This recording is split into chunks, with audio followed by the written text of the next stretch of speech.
चलिए दोस्त, मैं हरिश्चंद्र यादव आपके अपने YouTube चैनल रसायन गंगा पर फिर से आपका स्वागत किया जाता है। और दोस्तों, कल हम लोगों ने देखा था 7 एकक सेलों में, जिसे हमने बताया था CTO नाम दिया था, CTO HRMT। 7 एकक सेलों का ये सिस्टम बना था और इन 7 में हमने चर्चा किया था C अर्थात क्यूबिक, T ट्राइगोनल, O आर्थोरोम्बिक। यहाँ तक हमारी आपकी बात हो गई थी। और इसके साथ साथ इसमें कौन कौन सी संरचनाएं ब्रावेज के द्वारा बताई गई, इसकी भी चर्चा हम लोग कर लिए थे। आज हम लोग पहुँचे हैं H पर।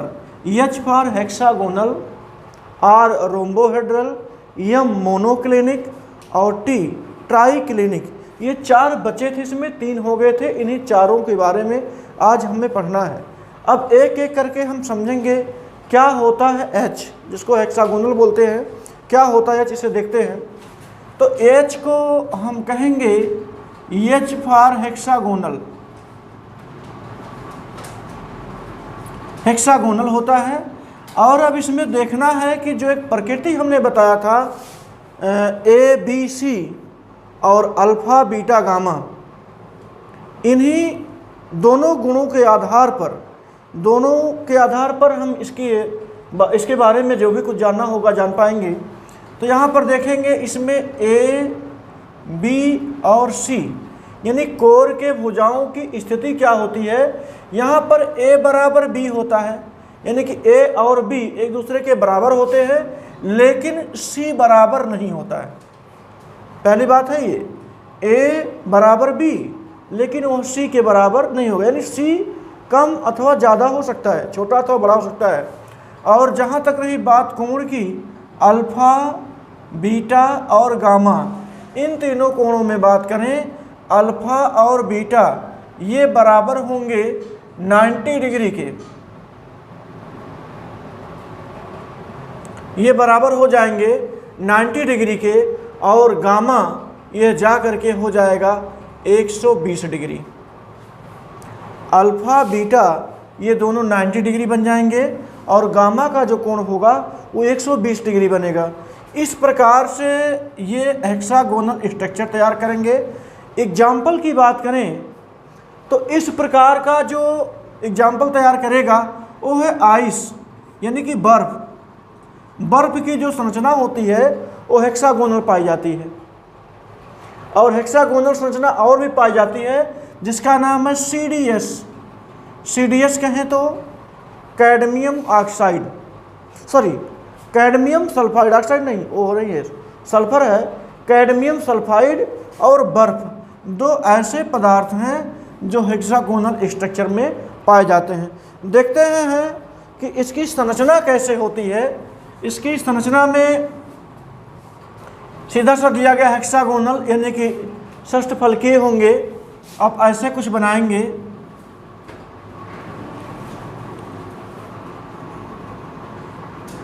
ये मौके पर ये षष्ठफलकीय स्ट्रक्चर हो गया। फिर इसी के बराबर एक नीचे की लाइन खींचें, ये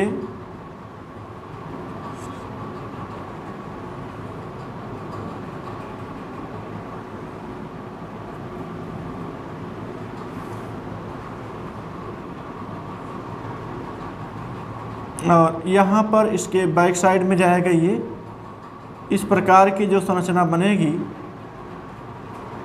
वो जा करके षष्ठफलकीय नेचर में आएगा।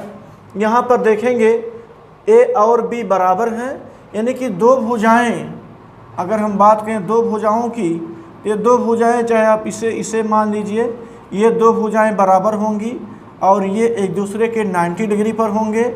और एक कोण इसका 120 डिग्री होगा, यानी गामा, कोई भी कोण अल्फा बीटा गामा, यानी एक कोण 120 डिग्री का होगा। बाकी 2 कोण जो होंगे वो बराबर होंगे। इसमें किसी भी संरचना को, अगर किसी भी कोण को लेते हैं तो 2 कोणों को आप 90 डिग्री के रूप में और एक कोण को 120 डिग्री के रूप में पाएंगे। आखिरकार फिर आगे चल के ब्रावेज ने क्या बताया, जैसे शुरू से पढ़ते चले आ रहे हैं कि ब्रावेज ने इन सभी जो 7 क्रिस्टल का सिस्टम है उन्होंने उसे 14 संरचनाओं में व्यक्त किया था कि इनकी 14 संरचनाएं पाई जाएंगी और 14 में वही SC, BCC, FCC, ECC यही सब मिला करके बनाएंगे। तो हम देखते हैं हेक्सागोनल में कौन कौन सी संरचनाएं संभव हैं। हेक्सागोनल जो है ये चलता है केवल और केवल सिंपल में, सिंपल हेक्सागोनल स्ट्रक्चर बनाता है। यह केवल एक संरचना तय कर पाता है, 14 में से यह केवल एक संरचना तय कर पाता है, simple hexagonal structure. Simple hexagonal structure का मतलब हो गया कि जितने भी कोने पाए जाएंगे, जितने भी कोने ये होंगे केवल कोने कोने पर ही परमाणु पाए जाएंगे, ना तो सेंटर पर पाया जाएगा और ना ही किसी फलक के सेंटर पर पाया जाएगा, तो केवल कोने और कोने पर, इसलिए यह सिंपल फॉर्म में पाया जाता है। अब चलते हैं फिर आगे। दूसरा है हेक्सागोनल के बाद रोम्बोहेड्रल। ये है rhombohedral structure, rhombohedral unit cell. क्या होता है रोम्बोहेड्रल यूनिट सेल, ये जानेंगे। वही बात फिर से कि ABC की क्या स्थिति है, अल्फा बीटा गामा की क्या स्थिति है, यानी कि भुजाओं में क्या संबंध है और उनके कोणों में क्या संबंध है। तो यहाँ पर देखेंगे इसका रोम्बोहेड्रल का A बराबर B बराबर C, यानी इनकी तीनों भुजाएं बराबर होती हैं, इनकी जो तीनों भुजाएं होती हैं वो बराबर होती हैं। जबकि कोण की अगर बात करें तो अल्फा बराबर बीटा, यानी कि दो कोण ये बराबर होंगे और ये होंगे 90 डिग्री के, दो कोण बराबर होंगे और ये बराबर जो होंगे वो 90 डिग्री के होंगे। और जहाँ तक रही बात दूसरे कोण की, एक बचा कोण कौन सा है, गामा, और गामा ये 90 डिग्री नहीं होगा। 90 डिग्री नहीं होगा तो होगा कितना, ये देखना जरूरी है कि यदि ये 90 डिग्री नहीं होगा तो ये होगा कितना, या तो 90 से ज़्यादा होगा या 90 से कम होगा। इस प्रकार ये रोम्बोहेड्रल पाया जाता है। और रही बात इनके एग्जाम्पल की, तो रोम्बोहेड्रल का जो एग्जाम्पल बनेगा वो होगा calcium carbonate, CaCO3, calcium carbonate, chalk, खड़िया, ये सब कैल्शियम कार्बोनेट के सूत्र में आते हैं। तो हम इसे कहेंगे कि कैल्शियम कार्बोनेट जो होता है वो रोम्बोहेड्रल स्ट्रक्चर में पाया जाता है। जरा देखते हैं कि रोम्बोहेड्रल स्ट्रक्चर बनेगा कैसे। तो रोम्बोहेड्रल स्ट्रक्चर कुछ इस प्रकार से बनाया जा सकता है। ये है रोम्बोहेड्रल स्ट्रक्चर,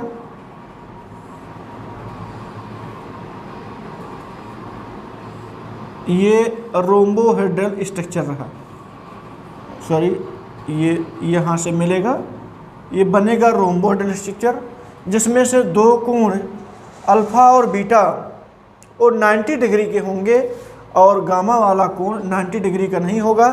ABC बराबर हो सकते हैं, ये सारी भुजाएं जो हैं ये बराबर हो सकती हैं, लेकिन ये कहेंगे कि केवल दो कोण 90 डिग्री का होगा और एक कोण 90 डिग्री से कम अथवा एक 90 डिग्री से ज़्यादा हो सकता है। ये संरचना रोम्बोहेड्रल कहलाएगी। लेकिन ब्राबेज ने क्या बताया, ब्राबेज उस 14 संरचनाओं में से ये बताया कि रोम्बोहेड्रल जो होते हैं वो दो फॉर्म में केवल पाए जाते हैं। एक फॉर्म है सिंपल का।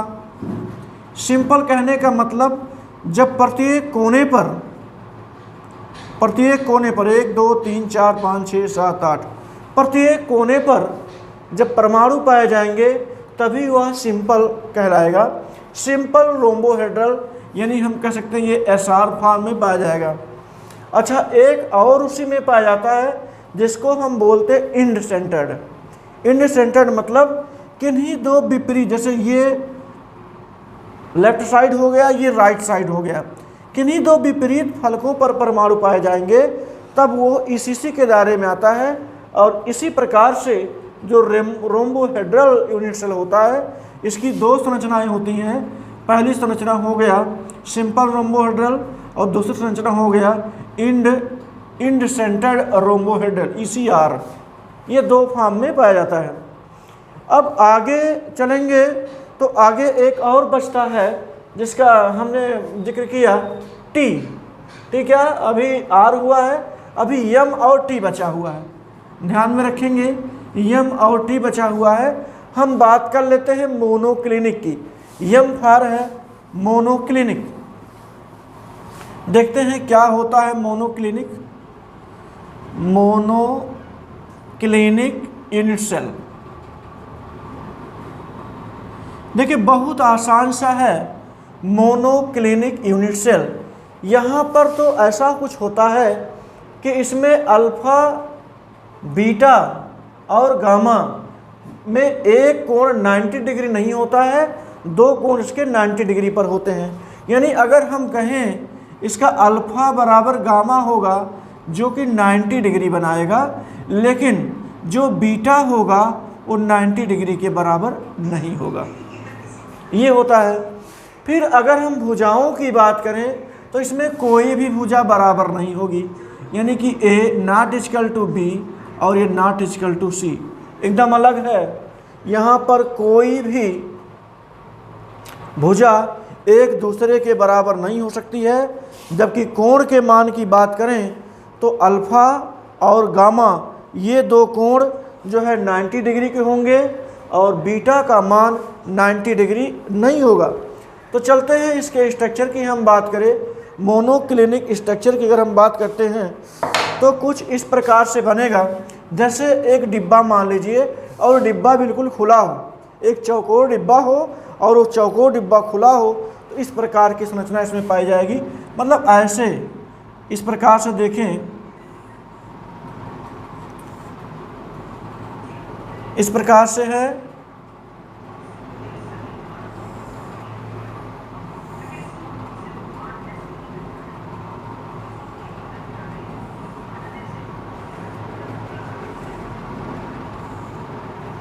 इस प्रकार से कुछ बनेगा, समझना।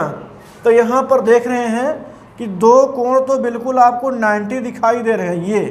ये दो कोण, चाहे इसको अल्फा कहिए और इसे गामा कह दीजिए, और ये कोण जो है ये 90 डिग्री से अधिक है, इसका मान 90 डिग्री से अधिक है। और बात रही ए बी सी की, तो ये भुजा, इसको आप अगर ए मान लेते हैं, इसे बी मानते हैं और इस भुजा को सी मानते हैं, तो ये भुजा आपस में बराबर नहीं है। तो इस प्रकार से यह मोनोक्लिनिक रहा। मोनोक्लिनिक में ए बी सी कोई भी बराबर नहीं होगा, दो कोण 90 डिग्री होगा और रहा तीसरा कोण वो 90 डिग्री नहीं होगा। इसके एग्जाम्पल की बात करें कि इसमें कौन सा एग्जाम्पल आता है, तो एक नाम सुने होंगे, बहुत अच्छा नाम है, sulphur. Monoclinic sulphur. Monoclinic sulphur की संरचना बस इसी से मिलती जुलती है। लेकिन ब्राबिज ने क्या बताया? ब्राबिज ने तो यही बताया कि जो मोनोक्लिनिक होते हैं ये दो फॉर्म में पाए जाते हैं।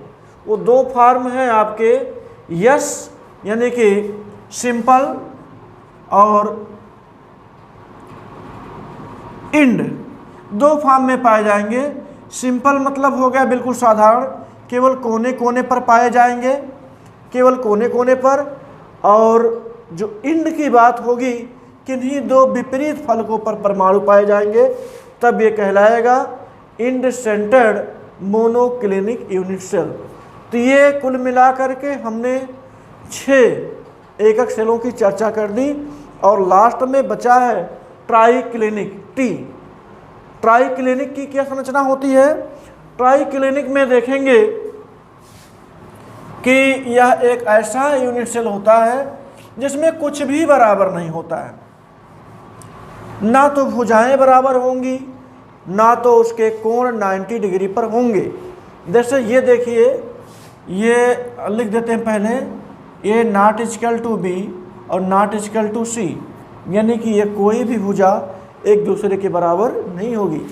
लेकिन alpha not equal to beta and not equal to gamma, ये कोई भी कोण बराबर नहीं होगा, यानी कि ये सब बराबर भी नहीं होंगे और 90 डिग्री के भी बराबर नहीं होंगे।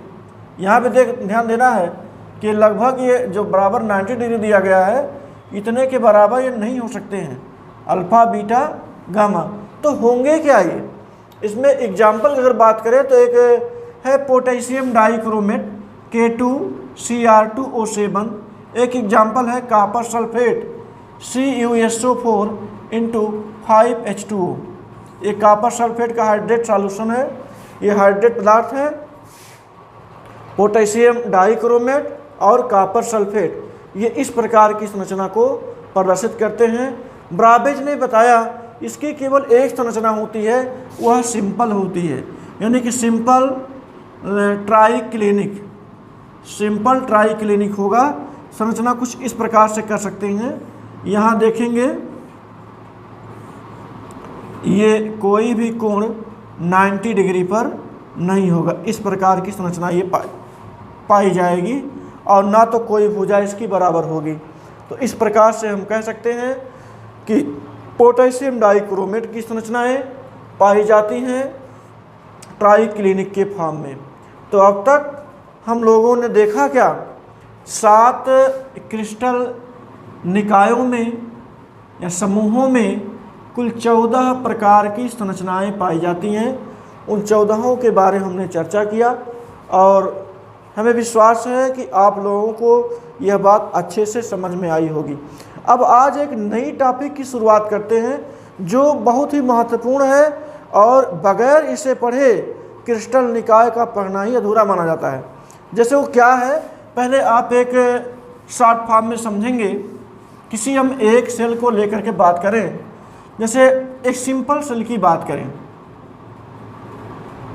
सिंपल सेल की ही बात करें। सिंपल सेल में पाते क्या हैं? सिंपल सेल में हम ये पाते हैं इस प्रकार की संरचना होती है। हम चाहे क्यूबिक लें चाहे कोई हेड्रल ले लें, उससे नहीं मतलब है। यहाँ पर देख रहे हैं कि प्रत्येक कोने पर परमाणु पाए जाते हैं। अब अगर हम बात करें कि अगर ये कोई सेल है, कोई यूनिट सेल है, इसमें परमाणु पाए जाते हैं, तो क्या ये दिए गए सारे परमाणु पूरी तरह से क्रिस्टल को तैयार करने में योगदान देते हैं? यह एक प्रश्न बनता है। तो उत्तर होगा नहीं। जैसे हम कहें एक सेब ले लें, एग्जाम्पल में एक सेब ले लें, वो हमारे हाथ में रहे और कुछ हिस्सा उसका हम खा लें और आपसे पूछा जाए आप कितना सेब ग्रहण किए हैं, तो ग्रहण करने का मतलब जो हमारे पेट में चला गया वही तो ग्रहण हुआ है। हाथ में लेने का मतलब केवल वो हिस्सा लिया, हमने केवल हिस्सा लिया, ग्रहण नहीं किया है। ग्रहण तब माना जाएगा जब हमारे वो पेट में चला जाएगा। अब यही बात इसमें भी लागू होती है। बैठे तो सभी कोने पर 8 परमाणु हैं, सभी कोने को अगर देखें कुल मिलाकर के 8 कोने हैं, 8 कोने पर एक एक परमाणु बैठे हैं। कहा जाए कुल कितना परमाणु योगदान दिया है? हाँ बिल्कुल 8 परमाणु बैठे थे, लेकिन अगर देखा जाए तो संपूर्ण योगदान किसी का नहीं है। अगर संपूर्ण योगदान हो जाएगा तो हम कहेंगे इसमें 8 परमाणु का योगदान संपूर्ण रूप से हुआ। बिल्कुल नहीं हुआ है। इसमें अब यही इतना जानना है, क्योंकि अभी SC फॉर्म में है, BCC फॉर्म में आएगा, FCC फॉर्म में आएगा, ECC फॉर्म में आएगा। 4 फॉर्म इसके बनेंगे और चारों फॉर्मों में पूछा जाएगा पर यूनिट सेल में कितने परमाणुओं का योगदान रहा। तो यही हमको समझना है, यानी कि बनता क्या है कि एकक सेल में परमाणुओं का योगदान। ऐसे लिख सकते हैं कि एकक सेल में परमाणु का योगदान, यही हमें समझना है। तो कुछ छोटी छोटी बातें हैं जिसको पहले अगर जान लेते हैं तो यह योगदान बहुत आसानी से समझ में आ जाएगा। यानी कंट्रीब्यूशन में देखिए कैसे कैसे इसका कंट्रीब्यूट होता है। तो मार्कर देखते हैं किस प्रकार से इसका कंट्रीब्यूशन होता है। कंट्रीब्यूशन में कुछ छोटी छोटी बातें हैं, जैसे ये, यदि कोई परमाणु कोने पर बैठता है, यदि कोई परमाणु कोने पर बैठता है तो उसका योगदान 1/8 होगा। ऐसा क्यों कह रहे हैं? क्योंकि घनीय शेल हो उसमें 8 कोने होते हैं, 8 कोने पर एक एक परमाणु बैठता है तो उसका योगदान जो होता है 1/8। एक एग्जाम्पल यूँ समझिए, जैसे एक दीवार है, एक दीवार को बनाने के लिए, पूरी तरह से बनाने के लिए 10 मजदूर लगे हुए हैं। 10 मजदूर लगे हुए हैं और 10 मिल करके एक दीवार को एक ही दिन में कंप्लीट कर देते हैं। 10 मजदूर एक दीवार को एक दिन में कंप्लीट कर देते हैं। अगर हम आपसे कहें कि चलिए एक मजदूर लगा दिया जाए तो ज़रा बताइए वो दीवार कितने दिन में कंप्लीट करेगा? तो एक बार सोचेंगे कि 10 मजदूर लगे थे, इस दीवार को बनाने में 1 दिन लगाए हैं। अगर हम एक मजदूर लगा देंगे तो 1 दिन में तो दीवार बहुत मुश्किल है, संभव ही नहीं है कि उस दीवार को पूरा कर ले। तो कहेंगे नहीं, वह 1 दिन में केवल 1/10 ही काम करेगा। बस बात स्पष्ट हो गई कि जब इतने बड़े दीवार को 10 मजदूर 1 दिन में करते हैं, 1 मजदूर को सौंप दिया जाए तो वो पूरे दीवार का 1/10 ही भाग पूरा कर पाएगा। सेम ऐसे ही अगर कोई यूनिट सेल है, यूनिट सेल में 8 कोने हैं, बना देते हैं, इस यूनिट सेल में 8 कोने हैं और 8 कोने पर परमाणु बैठा हुआ है इसी प्रकार से, तो इसका योगदान संपूर्ण नहीं होगा बल्कि इसका योगदान 1 करके होगा। अगर 8 हैं तो 1 का योगदान जो होगा 1/8 होगा। आगे चर्चा हम करेंगे किस प्रकार के यूनिट सेल में कितने परमाणुओं का योगदान होता है। अभी फ़िलहाल इतना ही जाने कि कोने पर बैठा हुआ परमाणु 1/8 योगदान देता है। अच्छा, फिर उसके बाद दूसरी बात, यदि कोई परमाणु बीच में बैठ जाए तो उसका योगदान जो होता है वो संपूर्ण होता है, कंप्लीट योगदान देता है। जैसे इसी सेल के भीतर एक परमाणु बैठ जाए इसका मतलब उसका योगदान संपूर्ण, यानी हमने जो सेब खा लिया, अगर एक सेब पूरी तरह से खा लिया तो इसका अर्थ ये हो गया उस सेब का संपूर्ण योगदान हो गया मेरे लिए। सेम ऐसे ही यदि इन 8 कोनों के बीच में एक परमाणु को रख दिया जाए तो उसका योगदान बीच में होने के कारण संपूर्ण हो जाएगा। अच्छा, अब बात आती है फलक की। फलक पर ये 1 2 3 4 5 और ये 6 कुल मिलाकर के किसी भी घनीय एकक सेल में 6 फलक होते हैं और 6 फलक होते हैं। यदि कोई परमाणु फलक पर रहता है, फलक पर जालक तैयार करता है, लैटिस पॉइंट उसका फलक होता है, तो ये मानिए कि उसका योगदान पूरा तो नहीं होगा लेकिन 1/2 होगा। तो बात देखिए ध्यान से, कोने पर होगा तो 1/8 होगा, बीच में होगा तो संपूर्ण होगा और यदि वो फलक पर होगा तो योगदान 1/2 होगा। बस इसी कीवर्ड को आप ध्यान में रखेंगे और ध्यान में रख करके जब अभी हम उन चारों यूनिट सेल के बारे में बताएंगे, एससी, बीसीसी, एफसीसी और ईसीसी, इसमें ये स्पष्ट करना होगा इसमें कितने परमाणुओं का योगदान रहा। तो चलिए हम ले चलते हैं आपको उस दिशा में जहाँ से आपको हल करना है। लेकिन इस बात को ज़रूर ध्यान रखिए, कोने पर 1/8, बीच में संपूर्ण और फलक पर 1/2 बहुत अच्छी टॉपिक है, इसे खूब ध्यान से समझिए, अभी सारे मामले क्लियर हो जाएंगे। इसमें कोई भी दिक्कत आपको नहीं आने वाली है, बहुत आसानी से समझ में आएगा। तो पहले हम लेते हैं एससी। एससी को बोलें तो simple cubic unit cell. Simple cubic unit cell, simple cubic unit cell को पहले चित्र के रूप में बना लें। ये कैसे बनेगा? क्यूबिक फॉर्म में ही रहना चाहिए इसे, यानी कि सारी भुजाएं बराबर होनी चाहिए। यहाँ पर ये क्यूबिक बन गया है, सिंपल क्यूब बना है ये। और यदि ऐसे प्रत्येक कोने पर परमाणु पाए जाएंगे तभी ये सिंपल कहलाएगा। अब कहा जाए जरा बताइए इसमें कितने परमाणुओं का कंट्रीब्यूशन हुआ है। तो हमने बताया था यदि कोने पर पाए जाएंगे तो उनका योगदान 1/8 होगा। तो ऐसे ही देखिए यहाँ पर कुल कितने कोने हैं, कोने बराबर हम लिख सकते हैं, कोने बराबर हैं इसके 8। तो योगदान किसी एक का योगदान अगर हमें चेक करना है तो 1/8 होगा। और आठों का योगदान कितना होगा, आठों का योगदान हम करेंगे 1/8 गुणे 8, काटेंगे ये बराबर हो जाएगा 1। तो आंसर आपका क्या होगा कि 80 में एक परमाणु उपस्थित होता है। सभी को थोड़ा थोड़ा काट दिया जाए, जितने जितने, यानी इसका भी 1/8वां हिस्सा, इसका भी 1/8, सबका 1/8वां हिस्सा काटते हैं तो जितना एक परमाणु होता है उसी के बराबर उसकी वैल्यू आ जाएगी। यानी कि ये सब दो बैठे हैं, सबकी रेडियाई बराबर है। अगर सबको 1/8 काट दिया जाए इस सेल में योगदान एक परमाणु के बराबर होंगे।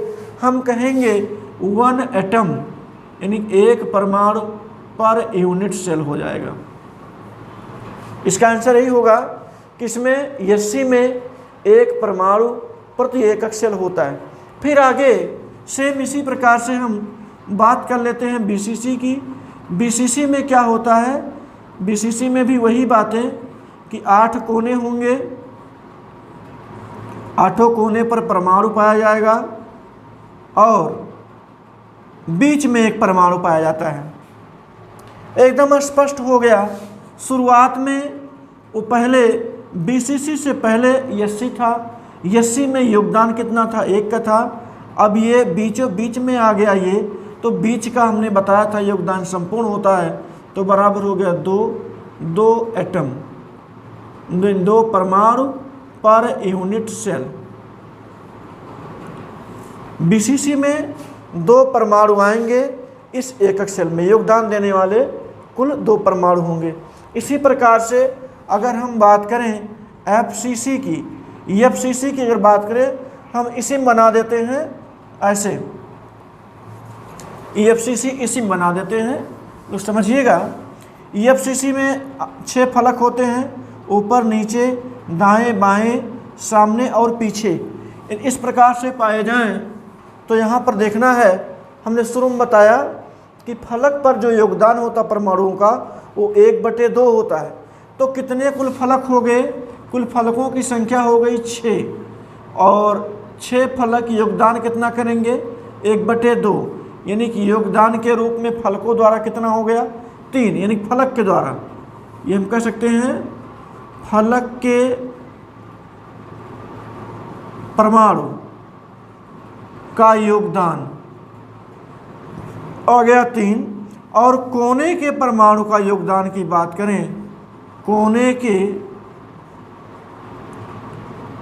परमाणुओं का योगदान हो जाएगा 1/8 गुणे 8, यानी बराबर 1। हम जोड़ेंगे 3 ही हो गया, 1 ही हो गया, मिला करके कुल 4 एटम आ जाएंगे पर यूनिट सेल में। यानी एक यूनिट सेल ऐसा है जिसे हम एफसीसी कहते हैं, उसमें परमाणुओं का योगदान 4 के बराबर होता है। यानी कि 4 परमाणु योगदान देते हैं किसी एफसीसी यूनिट सेल को बनाने में। एक और बचा है जिसे हम कहते हैं ECC, end centred cubic unit cell. अब इंड में क्या होगा, पहले ये क्यूब बनेंगे, क्यूब में 8 भुजाएं 8 कोने होंगे, 8 कोने पर परमाणु पाया जाएगा और कोने पर परमाणु पाए जाने के साथ साथ किन्हीं 2 विपरीत फलकों पर, जैसे ऊपर और नीचे 2 फलकों पर एक एक परमाणु पाए जाएंगे। तो अगर हम कहें कोने के द्वारा अगर योगदान की बात करें, कोने के द्वारा परमाणुओं का योगदान, परमाणुओं का योगदान ये बराबर हो जाएगा 1/8 गुणे 8, हल करेंगे इसका आएगा 1। और 2 विपरीत फलक पर हैं, यानी कि फलक के परमाणुओं का योगदान अगर हम देखेंगे, परमाणुओं का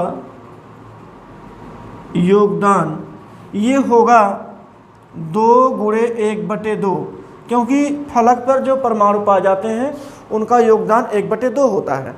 तो काटेंगे, आ जाएगा यहाँ पर 1, तो लास्ट में हम कहेंगे अगर टोटल कितना योगदान देते हैं तो आपको मिलेगा 1 + 1 बराबर 2 atom, 2 atom per unit cell, 2 atom per unit cell, यानी कि 2 परमाणु योगदान देते हैं। तो देखिए एससी में कुल 1 परमाणु योगदान दिया, बैठे तो 8 थे, लेकिन जब सबको जोड़ा गया 1/8 1/8 करके 8 बार, तो कुल मिलाकर के योगदान केवल 1 का हुआ। बीसीसी की हमने बात की, उसमें एक बीच में बैठा था तो और कोने पर 1-1 बैठे थे, तो कुल मिलाकर के योगदान किन्हीं 2 परमाणुओं का हुआ। एफसीसी की हमने बात की तो कुल मिलाकर के 4 परमाणुओं का योगदान हुआ। फिर आगे जब हमने ईसीसी की बात की तो उसमें किन्हीं 2 विपरीत फलकों पर परमाणु थे और कोने पर तो पहले से ही थे, योगदान आया 2 परमाणुओं का। तो ये बहुत ही इम्पॉर्टेंट टॉपिक रहा, परमाणुओं का योगदान किसी यूनिट सेल में। आगे चल कर के जब हम डेंसिटी पढ़ेंगे वहाँ पर भी इसका बहुत बड़ा रोल है। ये जानते हुए कि किसी एकक सेल में जितने परमाणु पाए जाते हैं उन्हीं के योगदान से डेंसिटी घटती है, डेंसिटी बढ़ती है। अब जिसमें परमाणुओं की संख्या ज़्यादा पाई जाएगी तो निश्चित है उसकी डेंसिटी भी हाई होगी। इसी प्रकार से आगे के क्लास में हम देखेंगे इनकी रेडियाई में, ये जो परमाणु बैठे हुए हैं यहाँ पर, इनकी अपनी एक रेडियाई है, क्योंकि परमाणु गोलाकार है, हम उसको गोला मान करके रखेंगे तो उस परमाणु की रेडियाई होगी। और जो ये देख रहे हैं ये किसी यूनिट सेल की भुजा होगी, तो इन दोनों के बीच में भी कोई न कोई संबंध होगा। उन संबंधों को हम आगे समझेंगे। संबंधों के बाद घनत्व के बारे में जानेंगे, फिर और आगे चलेंगे तो पैकिंग एफिशिएंसी, उनकी संकुलन दक्षता क्या होती है, उनकी पैकिंग कैसे होती है, एक क्लोज पैकिंग लाने के लिए, एक अच्छे से पैक करने के लिए हम क्या करते हैं और किस फॉर्म में पैकिंग करें कि क्लोज पैकिंग संभव हो जाए। तो दोस्तों अभी और भी इस चैप्टर में है जिसका हम चर्चा आगे की क्लास में करेंगे, और तब तक के लिए आप लोग इसे खूब अच्छे से पढ़ते रहिए, लाइक करिए, शेयर करिए, और कोई भी अगर समस्या हो तो उसको भी शेयर करते रहिए। धन्यवाद।